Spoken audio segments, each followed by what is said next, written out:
there, folks. Welcome to another episode of Michael's Backyard Marina. We're on the tracker today again. We've got some things to fix. I'm going to run over it with you real quick, what we got to do, and some more improvements. There's another secret down in here. We'll cover that. Discovered this the other day, where somebody put a plate here and here. I ran a borescope up in here. There's just a plate. They welded on this side and that side. Now, the beads look very nice. You don't weld stuff like that, okay? Not vertical. That cracks and breaks. Where's the rest of the boat going to go once that hits the ground? Yeah, it's going to kill somebody. So we got a whole new trailer tongue we're putting on it. The other thing that was kind of bothersome is this thing here is not on center with the back of the boat. And when you look over here, you look how much space is right here compared to the amount of space right here. It's not centered on the trailer. The other problem I got here is this fender is way far ahead. I can barely get a finger in here and get 2 or 3 fingers in here up front. So we're going to recenter that. Uh-oh. Plus there's some looseness going on there. So when we recenter that, we'll have to recenter this. We'll have to recenter this. So what we're going to do is dry dock the boat. By dry docking, it means we're going to put it up on a stand, a hard stand, so we can put the trailer back in here and fix a few things.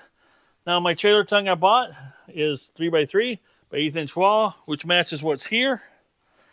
And I'm going to add another 1.5 feet to it, because when this gate here swings open, bang, I want to have a little more room there.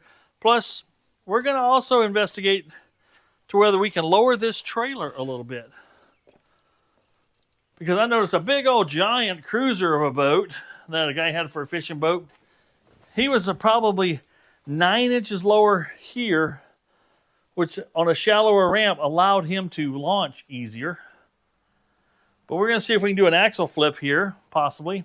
Because I don't have to worry about this, because this trims up, so I don't have to worry about it, rubbing on the ground. And then once the boat floats, trim her down, start her up, and you're gone. So that's on the agenda. Plus, we got a couple of what's here.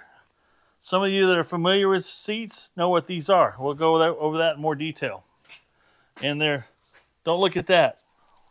Don't look at it, not yet, okay? That's coming. We'll talk more about that in a little while. First things first, let's get this thing dry docked, and I'll show you how I do it. Hopefully it works. I've got the same little brace right here that I use for Big Blue, and I think we can make it happen with that. I hope. We'll see. I'm not sure. Just trying. I'm just trying my hardest. All right, let's get you on time lapse and see if we can make this happen.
There it is, dry docked. Sketchy?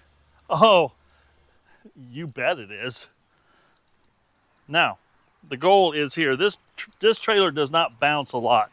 These springs are really too, I would say they're too stiff for this.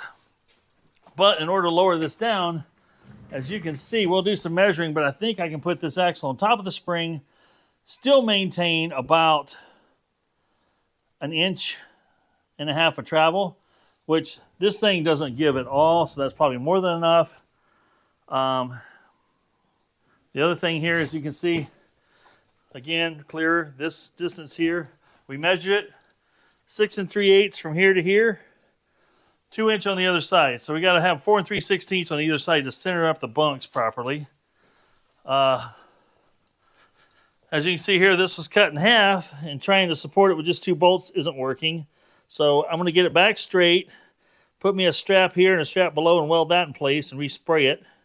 So that's done. We're going to take the tongue clear off. Inside this plate, my son was just looking at it.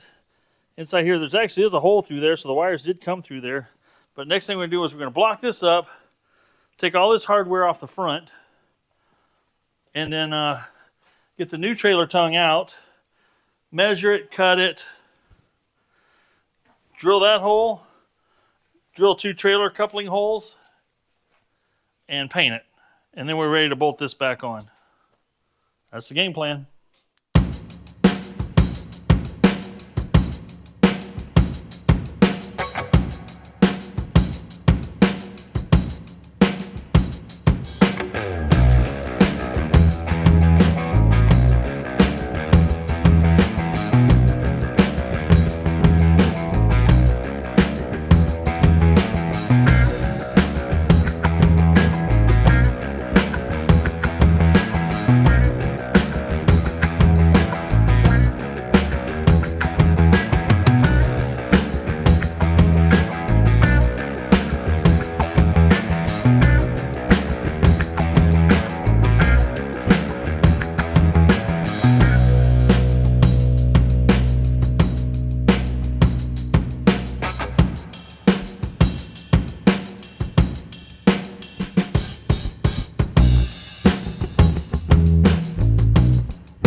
All right, folks, let's check in on the progress. You've been watching some time lapse there for 1.5 seconds to 2 seconds.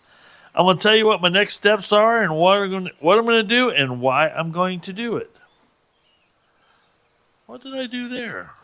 All right, first things first. We did an axle flip. And what I mean by an axle flip is we put the springs right here.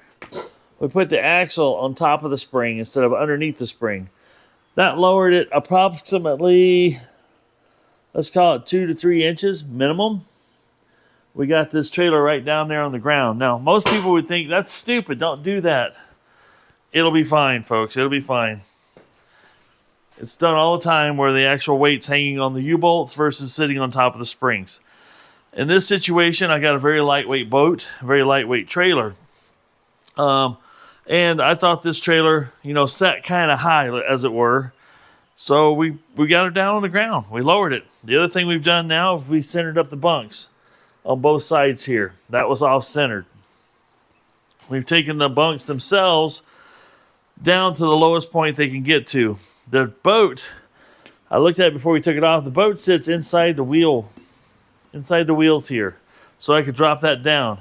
We are going to have to re-drill holes in the frame to accommodate the fenders that are over there on the floor. Right there. Which is fine because what was there before was way off center. Somebody used the bolts that were there and it just wasn't something I was happy about. I like the fenders being, or the tires and wheels being in the center of the fender opening. Now, what I'm going to do here for the temporary, we're going to take this off, this split one off, and I'm going to put this one in the middle or the one in the back. I actually probably should just do the one in the back. I'll put the one in the back. That's what I'm going to do up front. That way, because the back roller doesn't get used. When the boat is on the trailer, it's sitting on the bunks. And the back one is just not doing anything, really. So we'll put these two, this one and that one, on and adjust it. Now, what have I done? I took a look at this trailer as I took it apart, and I'm like, okay, because I thought about making just this adjustment or that little adjustment. Then I started thinking, how would I do this trailer if I was doing it from scratch? How would I reassemble it? How would I refit it to the boat? And the first thing that I did was lower it, right? I did that.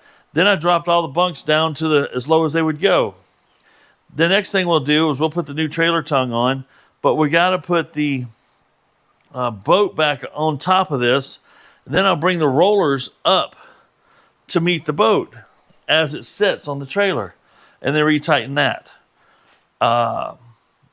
Then I've got everything where I want it. After that, I reinstall the guide post back on it. And then there's the side bunks. Those have to be, I had to cut those U-bolts off, so I have to acquire some more of those U-bolts. We'll see if we can get those at the U-bolt store.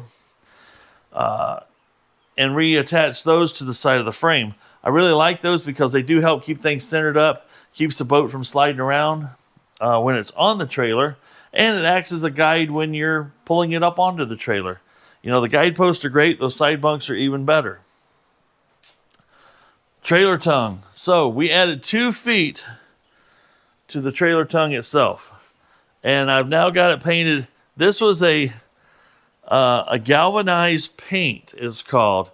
It was designed, according to the can, to go on bare metal, clean bare metal, on sheeting or whatnot. It doesn't look exactly like this galvanizing, but it just looks like flat gray primer. But apparently it contains 93% zinc. So we'll see how that works.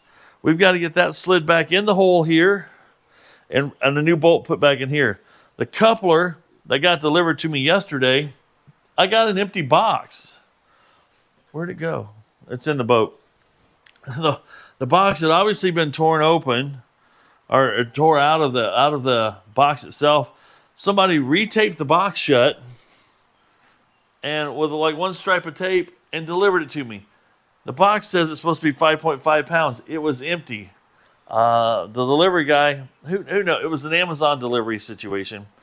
So I get back on my phone and I'm like, psh, I didn't, broken or missing parts. Yeah, I'm missing the entire part. Another one's supposed to arrive today. I've got to return what I received, what I've done in the past, and you right or wrong, when I received nothing, I put a note inside there that says, I'm returning exactly what I received in the box, which was nothing. And that has worked for me twice. I don't do this all the time. I only do it when I don't get what I paid for. And so that's what we're doing there. So we haven't drilled the holes for the coupler yet. That can easily be done afterwards. The old coupler on the old tongue was welded in place.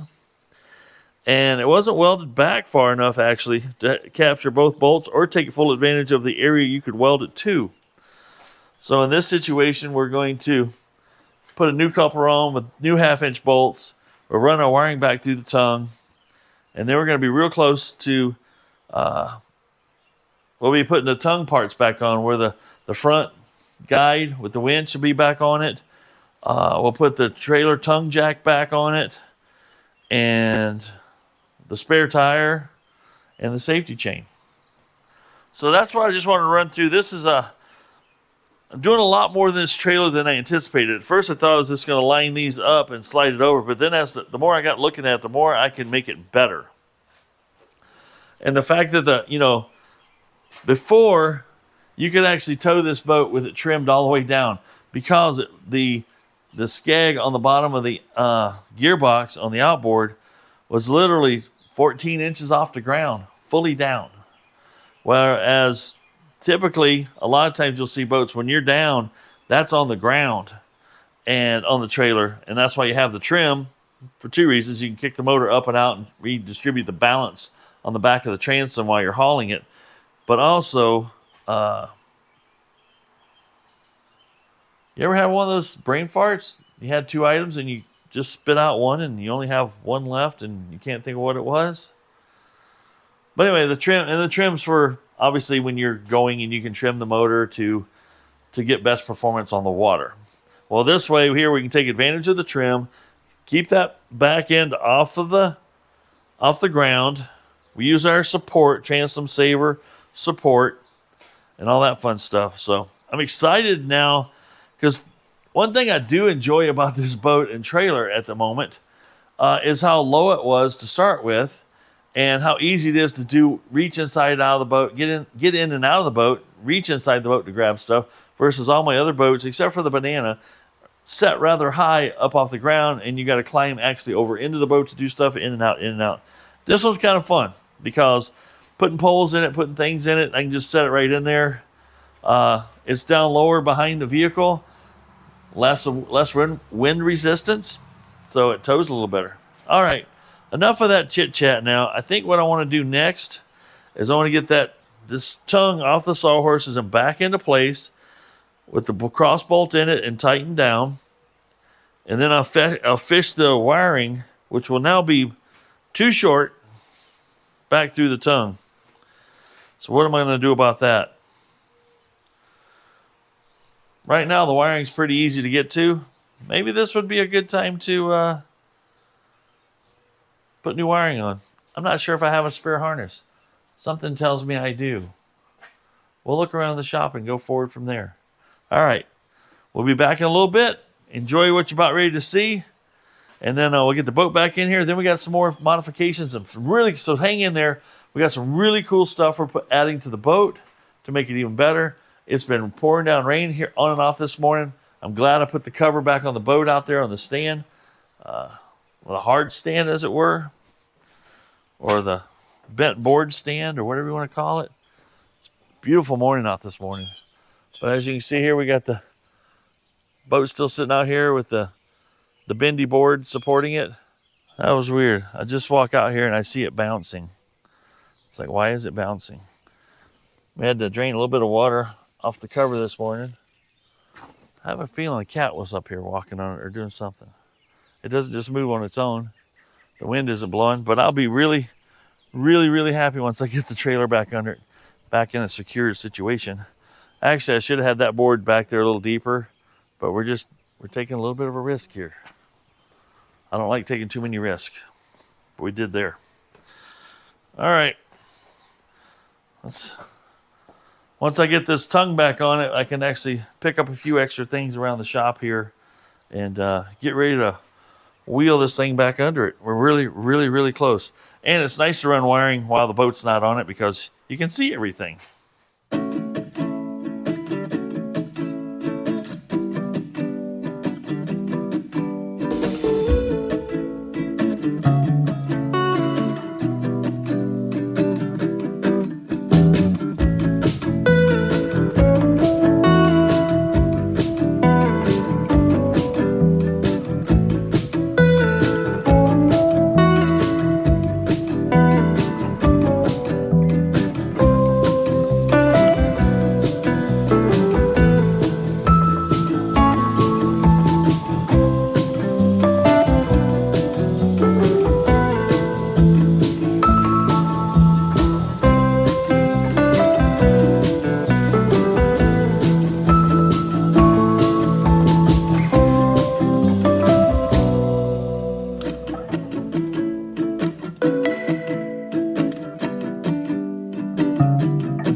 Folks, as you saw, we got the trailer hitch put on. This thing is low and lean now, buddy. It's like a low rider. We need to put hydraulics on it, maybe. 3-wheel this 2-wheeler.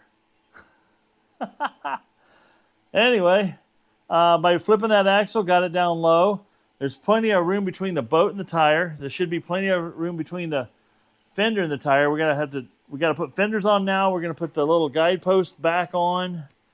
And then we're going to see what we got to do about the rub rails for the side bunks, because I want to get those back on as well. But I need some more U-bolts for that.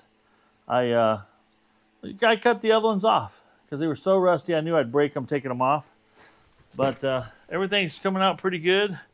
Transom support, we got to get underneath here yet and raise up the rollers to meet the trailer or meet the boat. The front, the middle and the back one, I guess. The front one's done. But as you can see here, it actually sits pretty level. The way it is, it's going to drag level down the road. I got so much more tongue length here now. Like I said, we lengthened this by 2 feet. My goal with that is my Jeep here, when you go to access the back end, now we swing free and clear of everything with ease. Plus, I won't have to go back into the water as far with the vehicle on some of these shallow ramps. We were in a lake last weekend, and the water was really high, and the boat ramp was shallow. And we had to go in the water just a little bit, not enough to ruin anything, but this will prevent me from having to do that. We've got the front winch height and everything adjusted to meet the ring So we're pulled up tight there. We'll have to strap it down in the back. Now, let's get some fenders on it. And then I can show you some really cool stuff you've been waiting on. Maybe you haven't been waiting. But yeah, we got the Millennium B. I don't know if you guys have seen these seats at all. Once you fish them, you'll never go without them. They're a mesh type material. They breathe. You can see through it. You can probably see my hand through here, maybe. Maybe not, a little bit. But they breathe, and when it's out on a hot day, where this vinyl makes your back and butt sweat, this is like air conditioning on all that. It's really nice. Plus, when you're on the water going along, just having this little side here kind of keeps you from falling out of the seat or rolling out of the seat is easy. They're really sturdy. The problem we have with these types of seats here is they're plastic bottom and they got a lot of give. Zero give here. So we're going to get those mounted in, and then we'll show you the really cool stuff here in a little bit.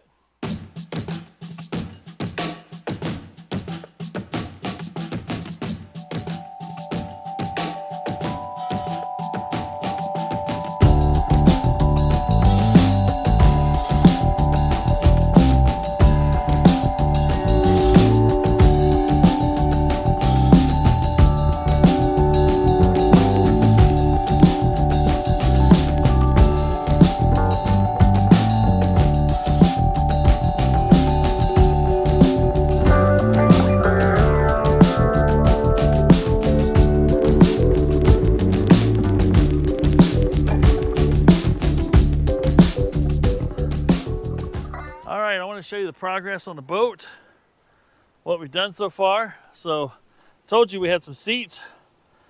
We got those mounted in here. If you guys have not fished from these Millennium Marine seats, you're missing out. On a hot day, mild day, or any day in between, they're again not sponsored. You can find a link to these seats in my video, in my description below.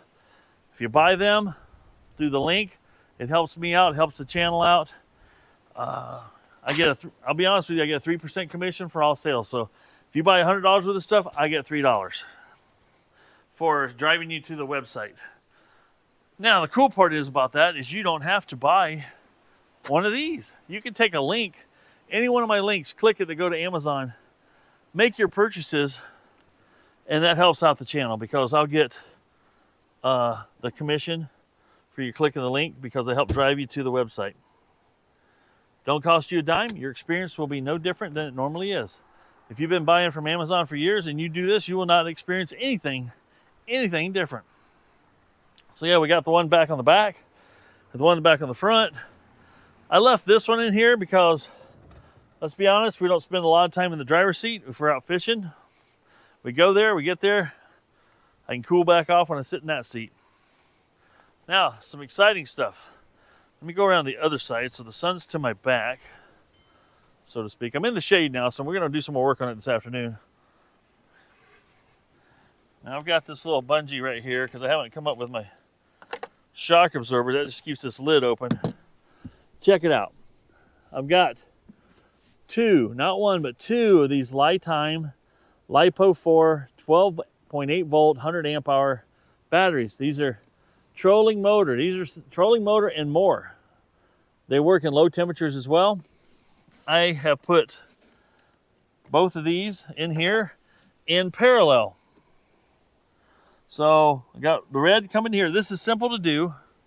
It's simple. So I kind of want to walk you through what I did because it's boring to watch wiring.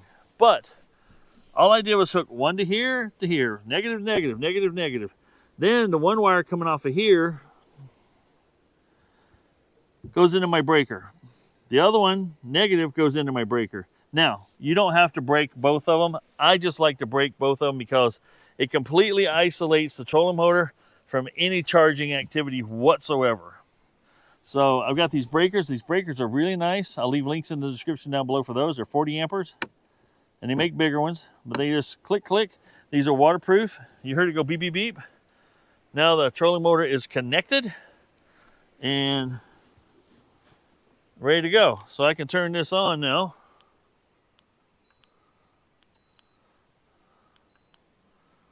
Oh. So now she's running and spinning. I can go, oh, you guys thought that was going to hit the tongue. Nope, I've already checked that out earlier yesterday. But yeah, it works just like it should. Speed up, speed down. You can hit anchor mode. And what's funny, in anchor mode, even when it's sitting still, it'll actually do a little, sometimes, so it's not moving. Must have a great GPS signal right now. Take it off anchor mode, hit it. Start it up, go. Left, right. Cool part, you got this true north heading part. I've talked about that before. You can turn it that way, and it'll keep heading in that direction. You turn it that way, and it'll keep heading in that direction. That's what I call it. I call it true north just because it says the north in an arrow, so why not? Look at it. It's still trying to do a true north heading thing. Now I'll shut that off. I can hit the anchor button, and that'll,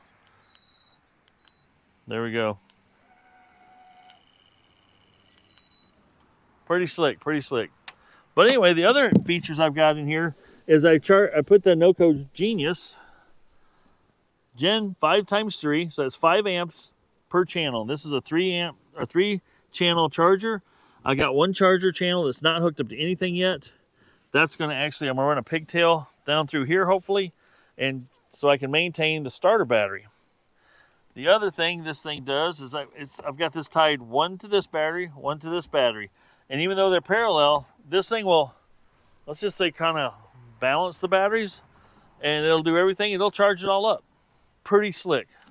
I keep my little remote in here. I put some carpeting in here. But yeah, when I want to disconnect the charge, I just do that, and both of the, I can charge without having anything impact the power drive. All right, that's some of the stuff we've gotten done. Oh, the biggest savings. Both of those batteries weigh like 48 pounds. One lead acid battery.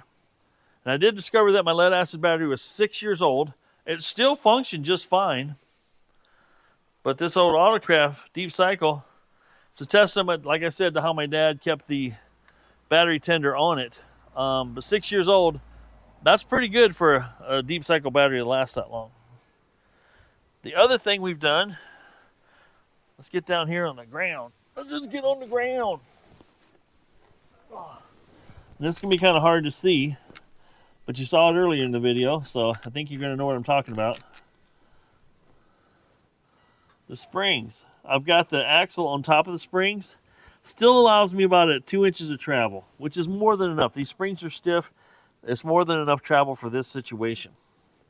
The other cool part is I had to make, because of that, I had to make some brackets. Let's get you around under here. You see that piece of green right there? And a piece of green right here. This is some leftover steel stock I had. 1/4 inch by 1.5 inches. And I drilled 2 holes in them. I put small, just big enough for the 3/8 carriage bolt to go through. You drive it in flush so that the square part of the carriage bolt catches. And then 1 wrench to tighten and loosen from that point on. We've got the fenders mounted back up centered on the wheel. Plus we've got enough travel clearance here that it won't hit if it bounces up and down a little bit. And solid again. You know, this before it was loose. Now I could step on that if I wanted to again. We also lowered the bunks down to the bottom of the slot because I wanted this thing as low as I can get it. What's left to do is put these guide, what do you want to call it? Guidepost back on here and put that back on. Now this had side bunks that hit right in here. You can actually just below it, you can almost see the stain on the boat from it. The question is, do I still want those or not? By the time you get the guideposts adjusted properly, now that we have the trailer, the boat, and the bunks are now centered up on the trailer. Plus I've got this set up so the back board is actually right here at the back of the transom. That way it's supporting all the weight back here on that board and not just inside. Just inside would cause it to possibly start oil canning, so to speak, and you can wear and crack your aluminum over time. Now, Obviously, this hasn't cracked in 30 years. Actually, it's a 1993, so 31 years. It's still going strong. So yeah, I'm debating whether to put those guide bunks back on, but I'm definitely going to put the posts back on. And the fact that I've got these here, there's a rib right here, and these sit just outside that rib on both sides. So between the guide post and the ribs, this can't slide. Plus, I've got to get some tie-down straps, but I got one on here right now where I can tie this down the back, and it hooks in there. It can't go that way. The other one on the other side won't let it go the other way. Trailer tongue. Oh, let's talk trailer tongue. So you saw me work on that. We added 2 feet to the trailer tongue. Now some of you might go, that's stupid. I'm just like, no, it's really not. So we had a shallow boat ramp we were on, and this boat was a little bit more difficult to launch. I had to back the Jeep into the water about mid-axle. I don't really care for doing that. I like the back tires to be at the edges of the water, because as soon as you go into the water, you could be in the slime and moss. And if you're not in four-wheel drive or have four-wheel drive, you can get yourself in a lot of trouble. So we added the new tongue on. So that's all brand new. No more welded seam. And this gives me plenty of room now to have this here. I can still mount the spare tire clear under here if I so desire. And gives me all kinds of working room, step over without catching my foot. Plus this door here clears with about a foot to spare actually, which is, I'm good with that. All right, what else? Those are all the big changes we did to this over the weekend. We started this Friday. We took some breaks. We did some other stuff around the property. And now I'm doing back onto this. It's in the late evening. And the heat's gone of the day, and I'm in the shade, so we're going to get the other fender on, get those guides on, and then this boat is pretty much ready for next weekend other than sorting out my tackle. Once we get the tackle sorted out and decide what kind of fishing rods I want to take next weekend out with me, my son and I are going to go out next weekend. We'll be on the lake trolling. He'll be droning again, and we're going to keep that drone out of the trees if possible. And have some fun. All right, let's do the next step.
As you saw on the time lapse, we got the rollers back adjusted up to the trailer.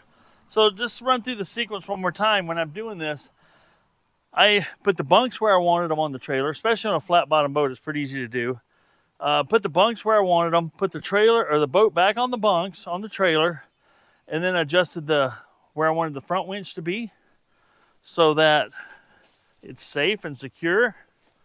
And you want to have this hook. So you hook underneath the roller and pull into it. I'm going to get a better roller. I'm going to get a neoprene one. That's the extra wide one. So it has a narrow piece and it has the extra cones that go on the outside. Just to keep, in case you miss this a little bit, your boat doesn't go up against this metal. It protects it really well. I do believe I am going to, and then once I got that in place, the rest is easy. Because then I just adjusted, like you saw, the red rollers up to the middle of it. And those are self-centering rollers. So when you roll them, the boat, if it hits it, it brings the boat to center. It hit off to the side and it'll roll and go to center, which is really nice. On bigger boats, I find it handier than little boats, but I'll take what I can get, right? And the other ones were rotten and cracking and falling apart, so it was worth doing. The other thing we did, we got the fenders back on now. They look great. I've got some scissor clamps holding these on right now because the old bolts, I cut them because I knew those weren't going to come unscrewed. Just taking a glance at them, I was like, yeah, we're just zippity doo that in half. So I got to get some 3-inch by at least 2-inch. 3-inch be opening this way, 2-inch be in the reach, and to hold those brackets on. And we'll have everything back on the boat in primo conditiono. I'm excited to get this back on the water to fish for one, but also try out the new seats, see how the batteries hold up. I'll report out on another video on how those batteries hold up. And so when you have the turned on, I'm going to go by just this. When you hit this little thing here, the battery tester lights up and tells you whether you're in the red, yellow, not so yellow, and then green. And we're going to, last time we were out, we trolled for at least 6 of all the hours we were out there, and the battery was down to 1 bar. By going with these light times and having 100 amp hours each, we should be able to go all day and not even burn up 2 bars. My goal would be if let's just say I did a 2-dayer somewhere and I didn't have access to electricity, but if I had my EcoFlow, I could plug it into here and get one more good charge out of it and go another day. All right, what else is there? I think that's it. But, you know, right now I had to pull it up on ramps because it now is so low to the ground that I couldn't wiggle underneath it. Pulled it up on ramps so I could actually get underneath there and make those adjustments. But as you can see now, with it up on ramps, it actually tilts forward a little bit. It's kind of hard to see in the camera. But when it's on the ground, that thing's just jack level, baby. Looks good. It's going to be easier to launch. Everything's centered up on the trailer. I've got my Strap-O straps here.